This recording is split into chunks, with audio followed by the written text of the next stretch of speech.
just hit the subscribe button, the red button, underneath this video over to the right, and that'll sign you up on my YouTube channel.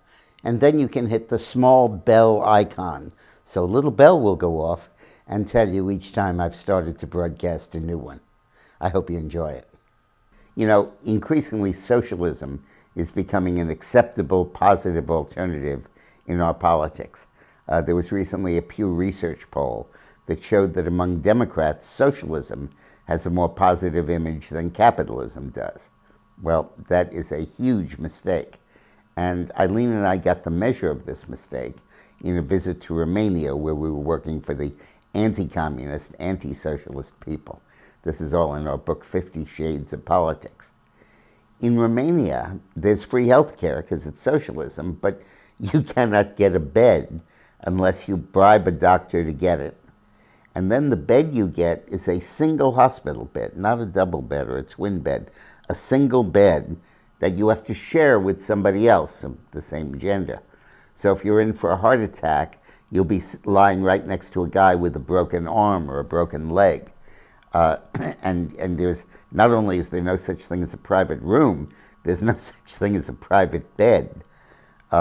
In education, education is free, but as a result, it's horribly underfunded, and you literally have to tip or bribe the teacher, otherwise your kid just spends the whole year looking at a wall. Basically, we have to understand that capitalism rations things by money. The more money you have, the more you get. And that's, in a sense, unjust, because while you work hard for the money and you earn it, and it's an incentive, there are many people who, through no fault of their own, can't make much money, or any money. And they are at the back of the line when it comes to rationing.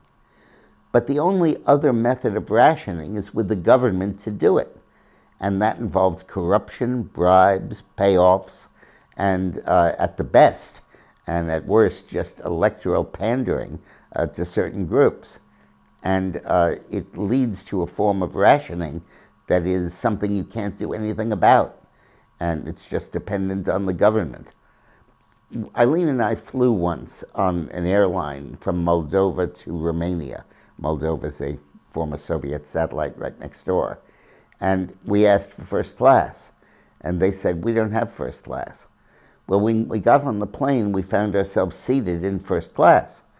And it turned out they had it, you just can't buy it.